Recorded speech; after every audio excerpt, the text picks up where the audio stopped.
Great to see you, Bruce. Good to see you. That introduction was very, very staticky for me. I hope it wasn't staticky for everybody else. I'm in Canada right now. Where are you? Okay, great, wonderful. So, Bruce, congratulations on the new book release. I mean, you don't need any introduction, but a very quick intro. I'm Bikash Barai, founder of Fire Compass.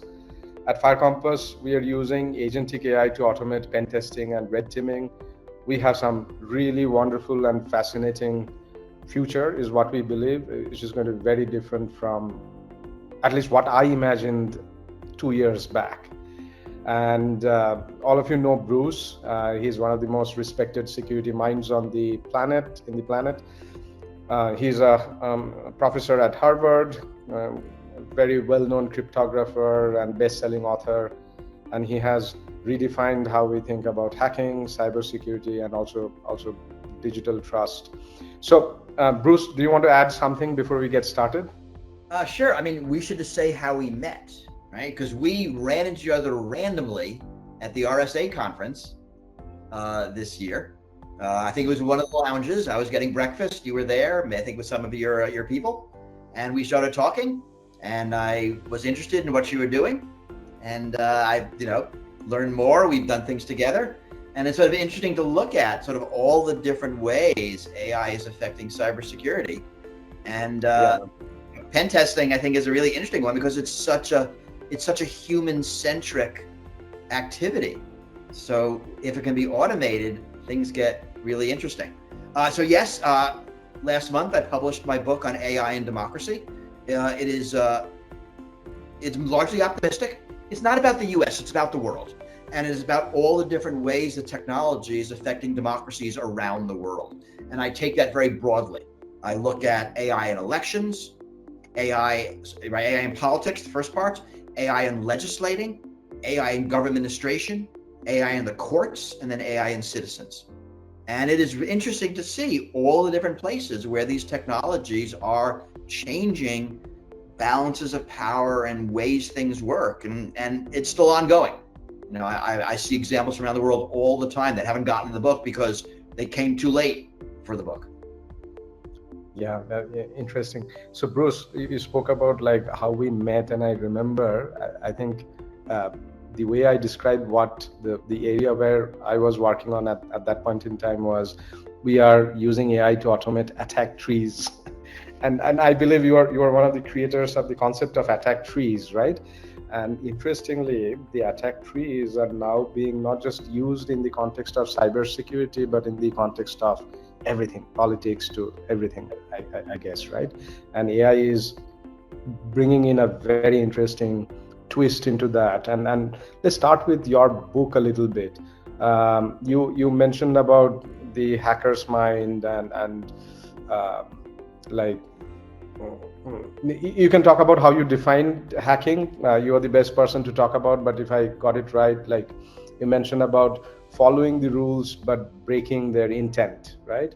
So yeah, that's about right. And I always think of hacking as following the letter of the law but breaking the spirit, which is kind of what it is when we do it in computers, right? We look at the code. The code is the law. It is what the computer does.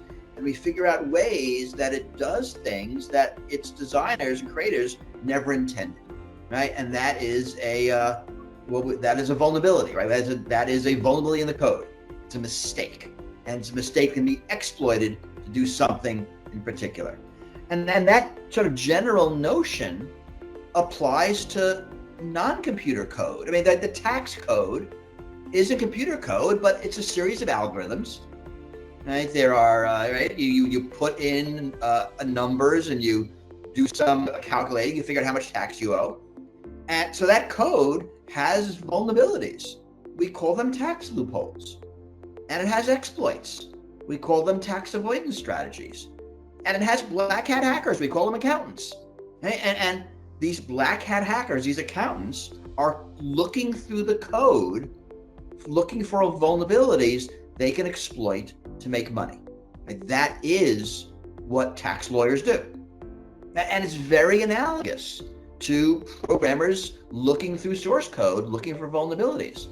And you can think about that in any system of rules. And our society is full of systems of rules. And people are hacking them all the time, all through history.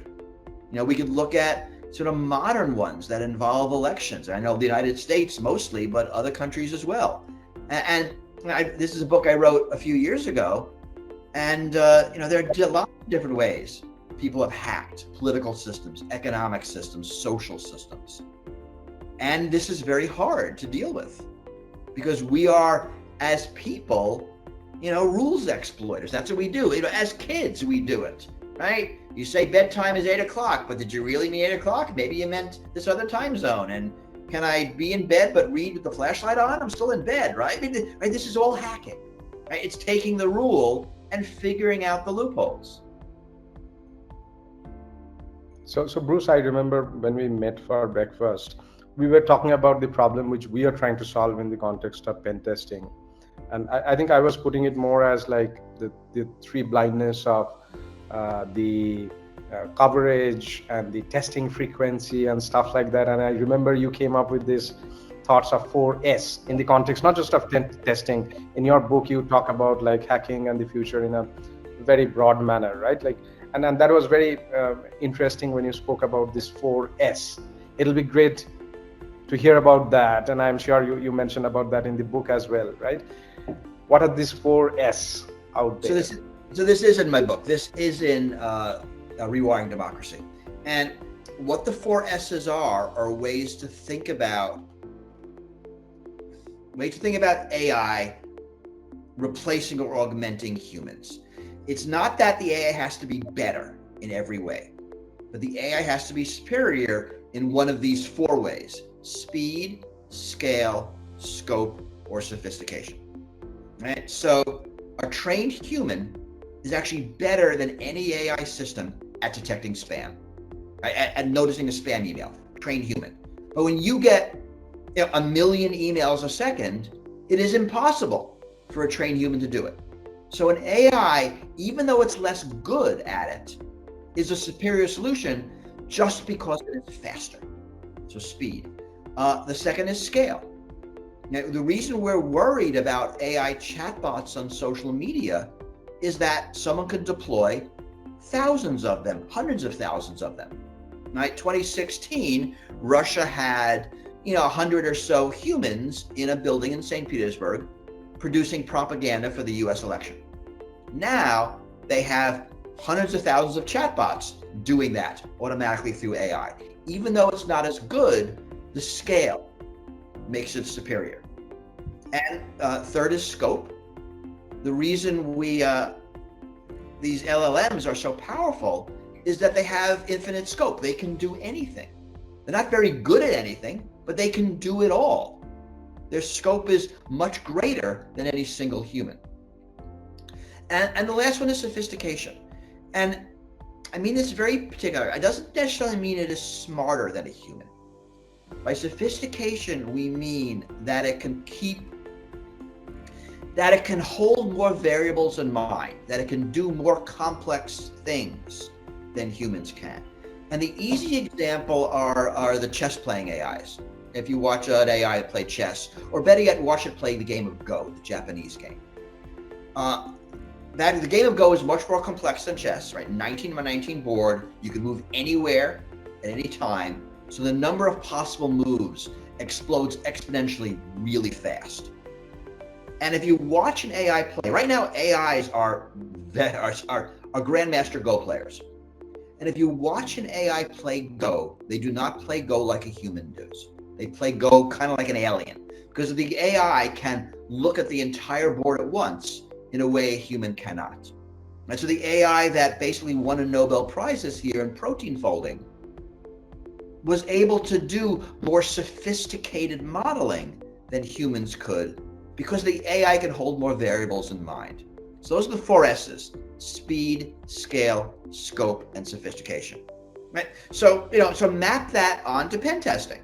Right? Pen testing is a human activity. Right? It requires expertise. It requires patience. It requires maybe some luck.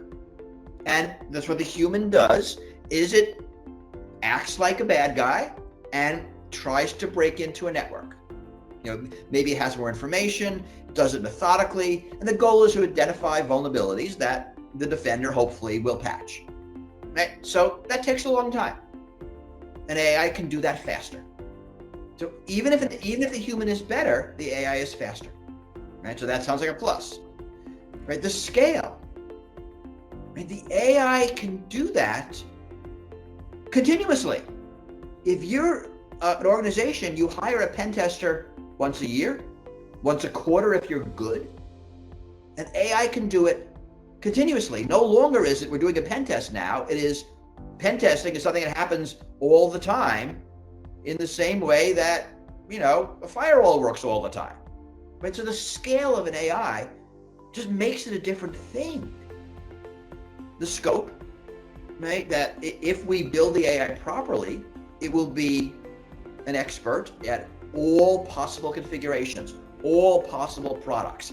This is aspirational, but it could do a better job than any human team because it'll just have a greater scope. And now sophistication. And here we don't know, can it find vulnerabilities that humans can't? So a lot of research in this. I've written essays in, we're seeing it, and AI is being used by hackers.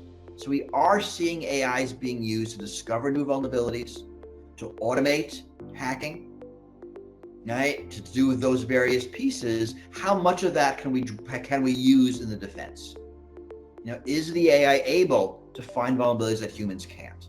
So those are the 4 S's, and I think pen testing, vulnerability scanning, all of that is ripe for revolution by a non-human that is doing these very human tasks. So Bruce, it's very interesting. The way you kind of put it together is so fascinating. Like when we raised a couple of rounds of funding, and when we went and pitched to our investors, I was kind of pitching the problem in a similar manner, but not using this 4S. And I really love the 4S. So a very interesting story. I remember this is like 10 years back when I was doing my previous startup, which is now part of Synopsys. We got eventually acquired. So I was talking to one of the CTOs of publicly traded companies, and we were talking about like better, faster, cheaper. And he mentioned like Bikash, choose any two. I mean, that's good enough.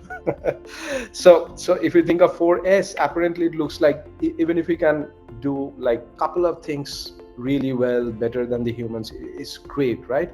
But here's a very interesting thing, Bruce, which you mentioned in the context of pen testing.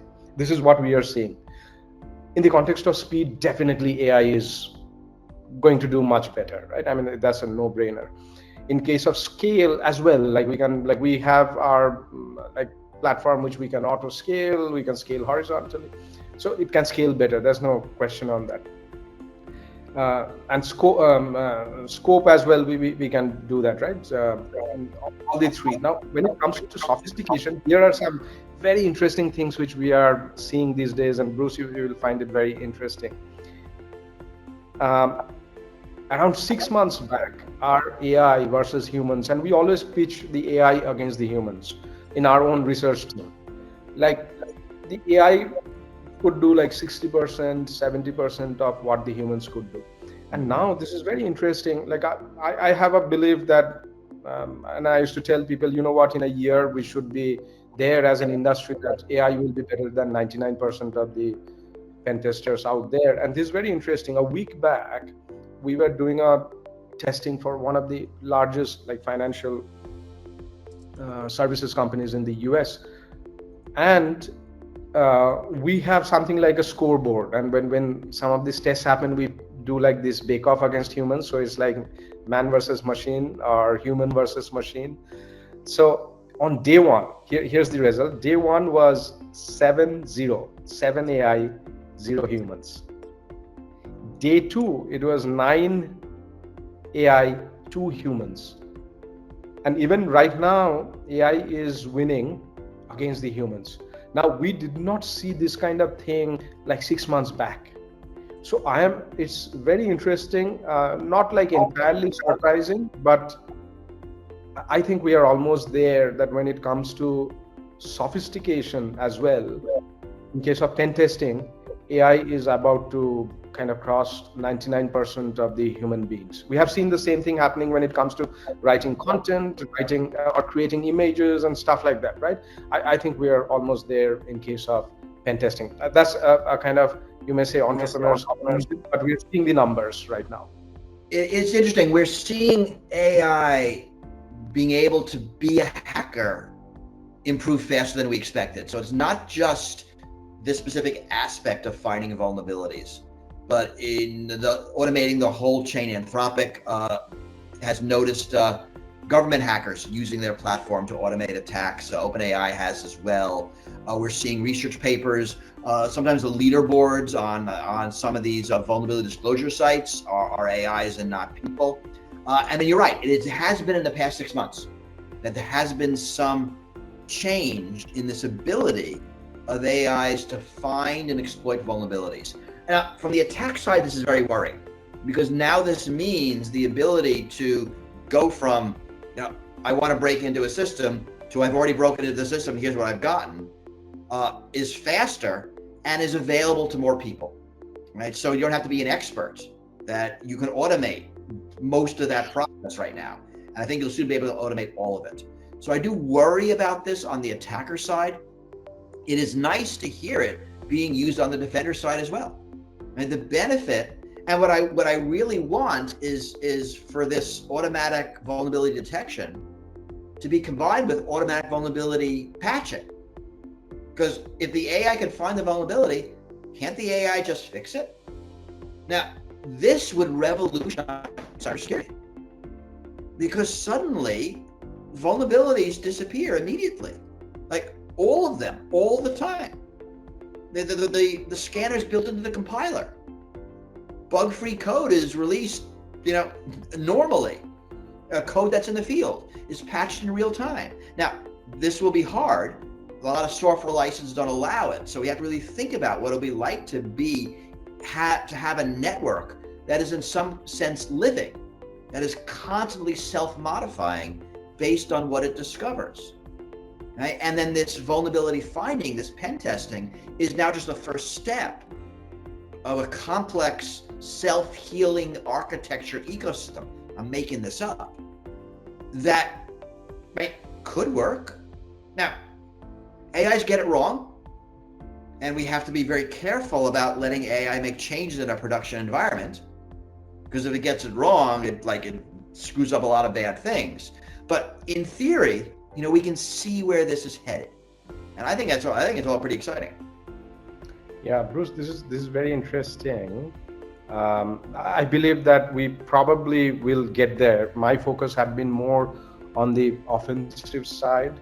And one thing which I'm noticing, and this could be in a way scary as well, and I hope and believe that the vision which you mentioned becomes true.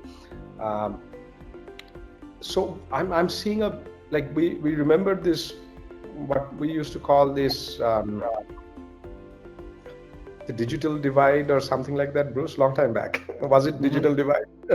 Yeah, there was something called digital divide we used to talk about, right? I think we are now. It still exists, right? It hasn't gone away, but yes. Yeah, it hasn't gone away, but it has reduced. I think there's a situation of a great AI divide. And the reason why I believe that there's a great AI divide right now is because just look at the industry. Even today, 90% of the companies do annual pen testing. And they do annual pen testing on 20% of their assets. And the scope is very narrow scope pen testing. That means I'm going to attack this system and find out issues in that. How about breaking into another peripheral system and doing lateral movement from that? These are not even covered as a part of the pen testing. So when it comes to speed, scale, sophistication, in all the aspects, the traditional model of today, what is happening in 90% of the industry, it looks almost like a dinosaur. So the moment AI becomes more gets into the hands of the bad guys, the bad actor, and it has gone into, like you were mentioning about this research from Anthropic, which they released, and what they observed, right? So it's getting there. So suddenly this divide which is there is going to widen in a very big manner. So there's as much as I see, like, yes, there's this great potential for the future where we can do automated patching and all, but I think we have an immediate short term a lot of difficult times, right? And then we'll go through that, and we're going to have a much better world, I'm sure. So what's your thought in terms of today with the AI in the context of the bad actors and the good actors? So how do you see the fight kind of, or the game panning out? So a couple of things. To answer your final question first, often the bad guys are more agile, right? They're able to use the new technology faster. So any technology that can find vulnerabilities can be used by the bad guys or the good guys, but the bad guys will make use of them quicker. So the initial uses will be to make the world more dangerous. We're seeing that right now. Right? Hackers, both criminals and governments, are using AI tools to break into systems that is making it more risky out there. And we're not yet at the point where the defenders have these tools, have these AI tools built into their products. Right? This development cycle, it's harder, you got to buy things, you got to install them, whereas the attacker is much more nimble. Right? So you're right, short term, I think we're going to have some dangerous times. Long term, I think it looks better for the defenders, right? Because having these tools in the defense is a huge change in defensive ability. But I want to talk on something you said in the beginning about, small changes, big changes. I think of this as changes in degree versus changes in kind. And you see that in many areas through the world, right? I mean, think about cars. When cars were invented, you can travel faster than horses. That was a change in degree. But really, an automobile is different than a horse. And the invention of a suburb is a change in kind. It's a different kind of thing. So AI will let you do the things you already did, right? Either faster or more sophisticated or a greater scope. But you push that forward enough and it becomes a different thing. Right? If you do pen testing continuously, it's no longer pen testing. It's something else that we don't have a name for, right? It is not just we're doing pen testing faster and more often. We're doing a different sort of thing, a continuous real-time vulnerability monitoring thing, which, at some point, some analyst will give a name to, and it'll be a product category. But it's a different animal. And I don't think we're at that different animal yet, but in many uses of AI in society, and think about, AI giving you, turn-by-turn directions, right, is a different thing than just AI being better at navigating, right? Because suddenly that enables a driverless car. That enables Uber, right? I mean, things that just weren't possible before. And AI will do a lot of those things. We don't know where yet. They're very hard to predict because we're predicting second order effects. It's really easy to say, well, cars make you go faster. A lot harder to say, and then people will organize in these communities that'll look this way, have these capabilities and characteristics, because the automobile allows for this different type of living, right? Those are very different things and much harder to predict. Or, I don't know, the internet, we all knew would allow you to buy and sell things, but to think of eBay is a different sort of animal. Absolutely. So Bruce, you got me thinking, and a couple of interesting points. Like, I remember, like, we tried to file for a patent for, this is early 2004, file for a patent for multi-stage attack automation. Like, this is like, we had been in this for a pretty long time. And we tried to automate this attack tree thing at that point in time. And we filed for that, maybe not 2004, maybe 2006. This is in my previous venture, like creating automated attack trees. And the challenge which we faced was that the moment you try to do multi-stage attacks, like you think of each of these like states, I mean, the state is a function of multiple things, like the node as well as its configuration, so many things, right? You have a state, and there are like the next steps, you got to predict the next steps. And we were thinking of making something like create a graph, create a comprehensive attack graph and kind of stuff. And what the challenge which we faced was, like, the moment you hit just like 30, 40 nodes, that's it. there was such kind of like, it was a p-space complete problem. So it just became too hard to solve, even with like small set of nodes. And then we got some ideas to prune it and filed for a patent. Interestingly, the patent got denied. There was somebody 1 year back filed for that patent. But then we modified that and we got patent with a slightly different kind of thing. Anyway, so we tried to do that at that point in time. But if you look at today, the way we are using agentic AI is a very different approach. We don't need to compute the attack graph fully. We're doing it without computing the attack graph. So the nature or the way of solving the problem has changed. So similarly, what you mentioned, this continuous thing is a different animal. Like that animal, what we thought is going to plan and execute attack a decade back versus today, it's a very different approach. Similarly, the continuous pen testing, continuous red teaming is also very different. It's not like doing things sequentially one after another. The way we have done it is like there are triggers. Like if this happens, it triggers a specific sequence. So it's event based. Rather, a lot of things happening in sequence at a faster scale. It's not. The machine is completely different. When we look at the continuous pen testing, the way it plans is completely different. So it's like moving from Stone Age to the Metal Age. I mean, it's no longer using stones. It's a different kind of stuff, right? So that's like as you were telling me, I was kind of thinking, went back like 2 decades, and I was thinking about that. Let me ask you something on this non-determinism aspect of AI. And a great example is when the anti-spam first came out. Like it was simple, pure, like knife-based classifiers. When it came up first, suddenly the effectiveness went up tremendously from that rule-based to just a statistical model. Then further, a lot of other things happen. Now today, kind of defeating an anti-spam is not very easy, right? Like it has become way more difficult than those rule-based systems. So with AI in testing, with AI in security operations, there is this element of non-determinism in the models, which has got both the good sides, because you may get some great positive surprises, you can get some negative surprises as well. But what do you think this non-determinism in these statistical models or the AI models going to shape the future? I mean, it's interesting because it's much more human-like. I mean, so listening to your story, trying to do a comprehensive attack tree, a whole graph, is a very early 2000s big data way of thinking about it. Right? We're going to get all the data and we're going to put it in a giant data set and we're going to analyze it. Right? That's what we did back then. And you're right, some problems weren't amenable to that because the data was just too weird, too non-structured. It had too many connections. We just couldn't do it. It couldn't make sense of it. Whereas an AI approach, as you said, is non-deterministic. It's kind of more analogous to a human intuition. Now, it is not intuitive. I mean, these are not humans, but it does mirror those kinds of thinking patterns.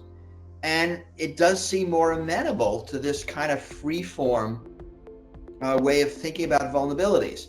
And I should step back and give the audience like maybe a minute on what attack trees are. So we're just talking about it. Think of them as an A/B tree for how to attack a system. So we'll do an attack tree for your house, right? The attacker can go through the door, or can go through the windows, or maybe there are 2 doors, and we would set those up as hacker can do one of those 3. Right, so now we have to secure those 3 things. Our security is the weakest. And then we'll look at each node. In order to go through the window, the attacker either has to break the glass or open the window. So now we can look at defenses. We can have a window lock. We can have shatterproof glass. We can have an alarm system. Now the attacker has to defeat the alarm system, and then we can model that. So we're building this entire tree of possibilities, where the attacker can do different ways to get to the goal, and we look at the different defenses that the attacker might have to defeat, and that's how we think about security of our home. And you can imagine the same thing for a network. It'll be much more complicated. That's a general idea, right? So we can, if we want to model this, build the entire attack tree for the network, right? So you have this brand of firewall. Well, now we know all the vulnerabilities, all the security measures of that firewall. We put that in. there's a data center and there's a door lock and it's made by this company. Well, now we know how you can defeat that door lock. You can pick the lock or use, whatever kind of systems. I don't know anything about lock picking. So, and that's the big data way of doing it. Or you can say to an AI, here's what we got. Figure out how to break into the system. And it kind of does a similar thing, but it does it in a non-deterministic way, which means two things. It could miss something, or it could find something you hadn't thought of yet. Now, this is very analogous to a human pen test team. It is not, there's methodology, but it is not a deterministic process. And I think I'm okay with that. Yeah, and Bruce, the interesting thing is, like, I'm moving slightly away from non-determinism. We're confusing everybody. Yeah, so one thing which we are observing is that already the AI has become better than 90% of our pen testers. And that's interesting, right? So the real question to ask here, and I think it's going to be interesting to watch. We don't know. Will this make the best pen testers better? So 90%, it does better than. But can it improve that 90%? Can the AI working with the human do even better than either? Now, this could go either way. So I don't know. So chess is probably a good example of the way it worked. For beginning of time till 1990s, humans were better at chess. Then, Deep Blue, the best AI beats the best human. But at that point, a good AI plus a good human working together beats either the best human or the best AI. And that was the truth for, 5 or 6 years. And then suddenly the AIs are now better than everybody else. Exactly. And I might go the same way. Like we really don't know the future, but I have a gut feeling, Bruce, here that, and before I come to the gut feeling, here's an interesting thing which I'm observing in the context of like normal chat GPT and things like that for writing some emails or doing some analysis and stuff like that. That it's only if you know what you are looking for, if you have a good clarity in your mind what you are looking for, you will be able to extract that from ChatGPT. A person who doesn't know what the person is looking for will get an inferior answer. So you will see with the same kind of goal with two different persons, one goes and asks ChatGPT and gets a brilliant answer, and somebody else goes and doesn't get a great answer. So like using ChatGPT in the right manner in the context of creating something. There are some people who are doing it well, some people who are not doing it well. So in the context of pen testing, the question is like, will there be something like that? Like, will there be, like you pose this question, like, will it be able to elevate 90% of the normal pen testers to the next level? So I have a gut feeling that it is not going to be easy. I think as human beings, we have to move from what we do today into something slightly different. What we do as pen testing today, I think that job role in that manner is not going to be there. It's going to change. So it's very hard to define, but I have a strong gut feeling like AI is going to become, like in case of pen testing, what has happened to chess is going to happen to pen testing. But there will be some narrow scoped areas which are fundamentally new and things like that, new technology stack coming up, something very new. In those scope, there will be humans who will do better. But for the known chess game, AI is just going to defeat humans in every possible way. And this is because most networks are, they're the same, right? They're different, but they're not crazy different. And the same AI is going to win. So I think you're right that there will be this area of creativity that for a long time humans will excel at. But most of pen testing is workaday, right? It is not. It doesn't require a lot of human expertise. And more generally, you're writing, and I see this in my students, that using AI, using generative AI, is a matter of understanding how to write a prompt. And those who do get much better results than those who just type in, write me an essay on this topic. That a good prompt might take half an hour to write. And it's long and it's complicated. and that gives you the best performance of the AI. But this is where all the middleware comes in, right? You're not asking network users to write prompts. You are creating a product where you have written the prompts, where you have done the work, where you are the expert in getting the AI to do the thing that the user wants. And I think that is very broadly a lot of the future of the system. If I want an AI as a travel agent, I'm not going to just pull up ChatGPT. There's going to be a travel agent AI with a very complex prompt written by a travel agent company that makes that travel agent AI work well. Because I don't know enough to do it. I don't have the time. So I think these specialized AI applications require this fine-tuning, this pre-prompting, all the middleware between the person and the model going this way, and then the model's output and the person going that way. Exactly.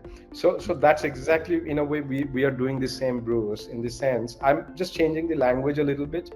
Instead of using the word prompting, I'm calling it as understanding the context. So I use the word context, and I think it's a really good word to use.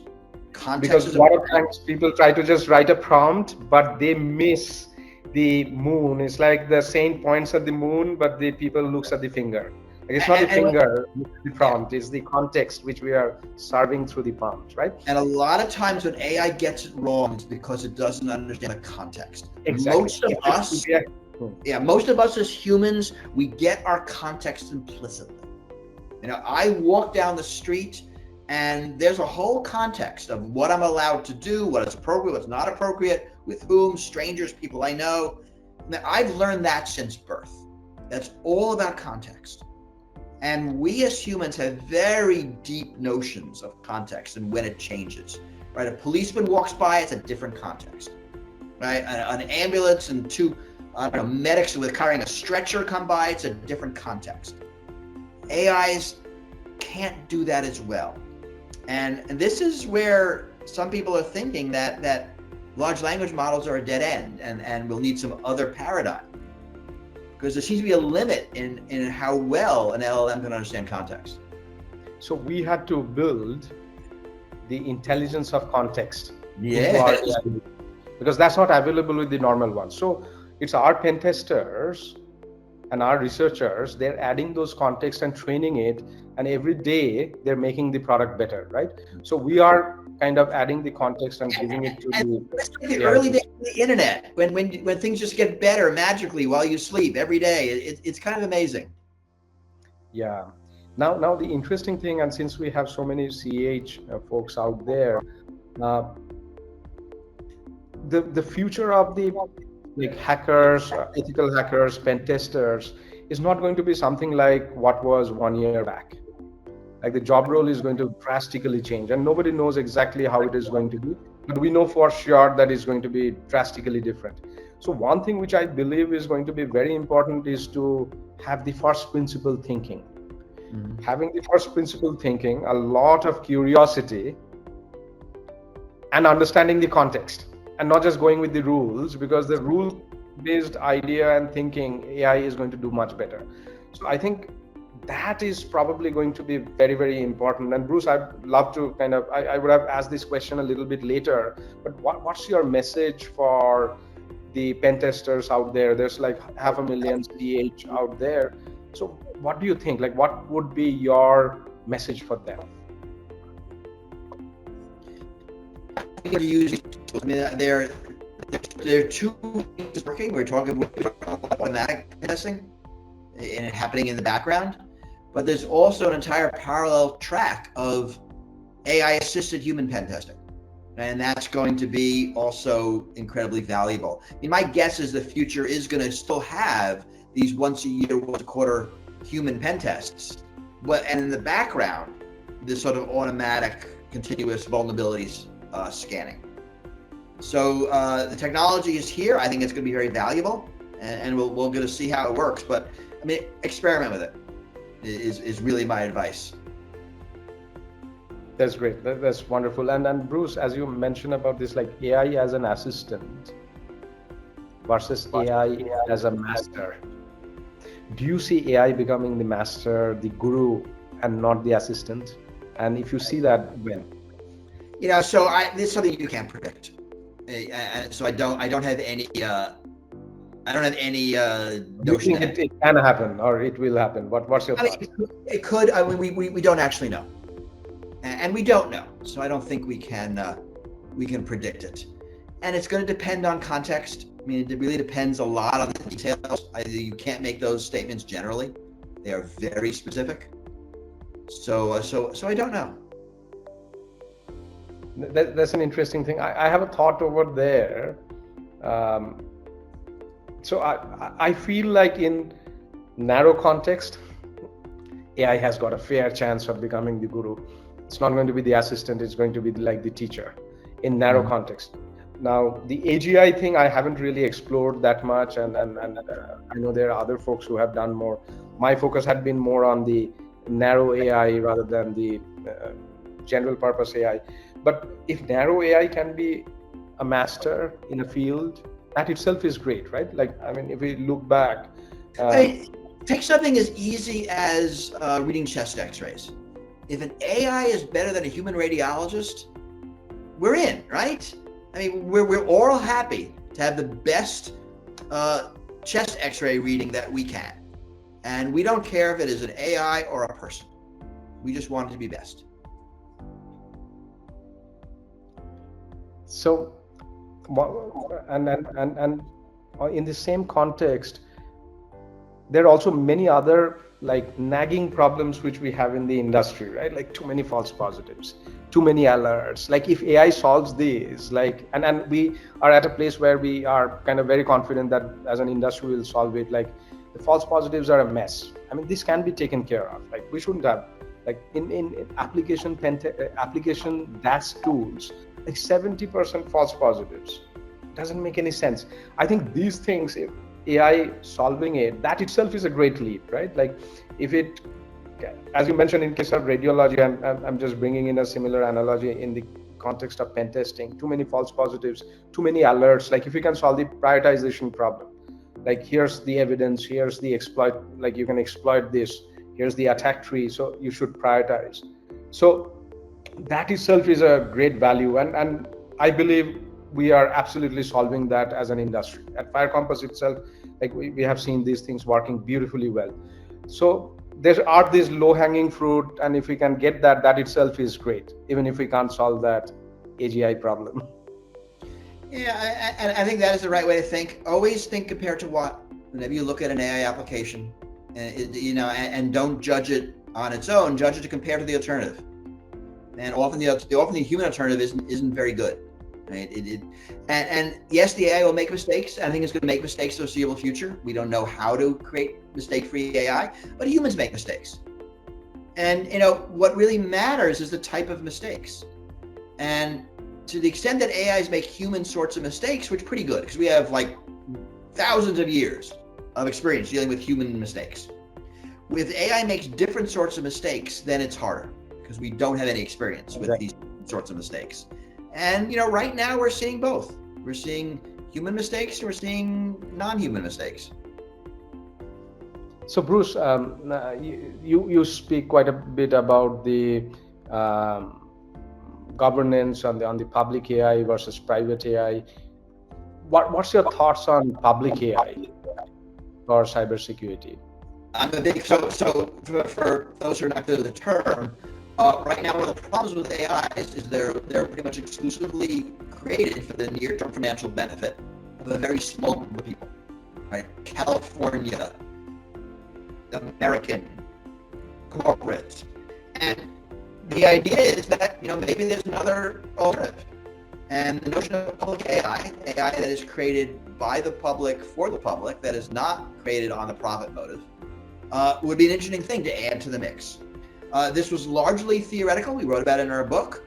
And the neat thing is that since we wrote our book, things have been happening. The most exciting development comes from Switzerland. There's a model that's about a month old. It's called Apertus, and it was created by ETH Zurich and another university.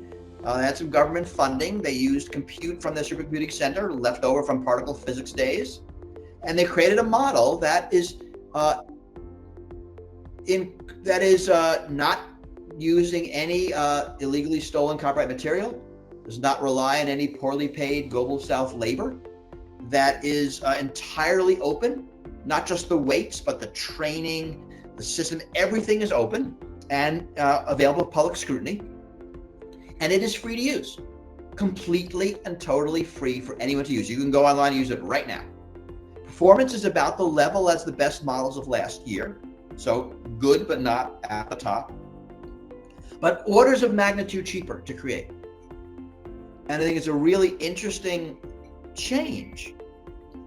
I don't think this is going to replace corporate AI, but I think this will, be an addition into the ecosystem, one that's really welcome. Great. That's very interesting. Bruce, I was thinking of let's finish it up with a few rapid fire questions. You can just give a short, few word answer. Is that okay? All right. I'm usually terrible at these. I'll try. Okay. So you like surprises, I guess. So I just assumed it. I'm ready. I'll dodge the questions if they're not good. Great. So for AI in cybersecurity, if you could maximize one between speed, scale, scope, or sophistication, what would you focus on? I think speed right now. I mean, we're already being attacked at computer speeds. The ability to defend the computer speeds would be a huge change in defensive posture. Great. In 2030, what do you think is going to be more dangerous? A brilliant human hacker with no AI, or an average attacker with great AI agents? Anyone who tells they can predict the future like that is lying, but I would go with the second. The second one, okay. Yeah. It's just fun questions. So what do you think AI will break first at real scale? Is it going to be cybersecurity, democracy, or our sense of what is true and what is not? I have no idea. Okay, you can skip if you want. Then suppose 5 years down the line, would you choose what's your guess? AI red team agents or human red teamers? All right, this is guess because I don't know, and my guess is an AI would do more comprehensive a job. Right, because I'm not looking for the esoteric attack. I'm looking for the common ones. Exactly. I want to be comprehensive, and I want to find all the things I should worry about. If there's stuff out here, I'd love to know that too, but this is the stuff that matters. And what do you think about privacy in 2035 or 40? Do you think that it would be something like a luxury product or a regulated right, or you think it's basically going to be gone? Well, it's both of those right now, right? If you are in the EU, it is highly regulated, GDPR. For a lot of people, it is a luxury product. It always has been. And if you're going to have a shell corporation and a butler that discreetly buys things for you, that requires money. I don't think it's an AI question. This really is a policy question. We need to get to a point where we ban surveillance capitalism. That is an illegal business model, and it needs to be. I don't know if that'll happen anytime soon. It'll happen eventually. Right? It is absolutely abhorrent that these systems are allowed to spy on you and then manipulate you. How is this something we're okay with? So Bruce, I was about to ask another question, that if you could ban one use of AI, which one would you? Maybe you just answered it. Oh, what are my choices? I don't know. You can choose one use of AI which you want to ban. Destroying the world. You're not allowed to do that. Yeah, that's a very a comprehensive one. Right. Right. I feel like we should be able to agree on that one. Great. So, in one word, what do you think AI is going to do to the future of offense? Change it. 2 words. Wonderful. So Bruce, we'll leave some time out there if there's some questions. So we'll pause here. We have Shilpa and the EC Council team. It looks like you post questions on chat. There's also a question box. I don't know which one to use. I'm looking at both of them. So we'll see if there are any questions out there. I'm happy to answer them or not. I'm happy to evade them if they're, Yeah. Shilpa, over to you. Thank you, Bikash. I just wanted to remind you about the AI pen testing announcement you wanted to do? Oh yes. So for everybody in the audience, I mean, at Fire Compass we have this AI agent for pen testing and red teaming. It covers like the infrastructure pen testing as well as web application and API as well as objective-based red teaming. So if some of you want to try that out, we'll be happy to get you a community edition. We will take the help of the EC Council team and send you a link for you to use it.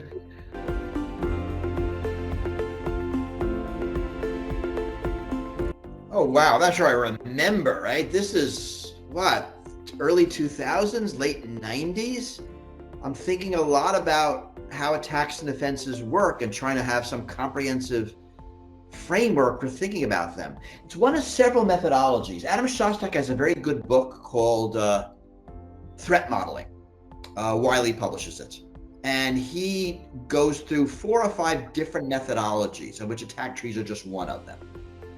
And that was, I think it was just me trying to get my hands around the entire space of sort of attack versus defense, penetration testing, vulnerabilities, defenses, and so how to think about it in some comprehensive, complete way.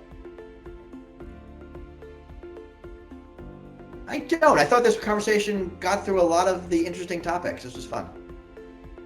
Wonderful. So thanks a lot. Thank you so much, Bruce. Thanks, EC Council team. Thanks all of you for joining us today.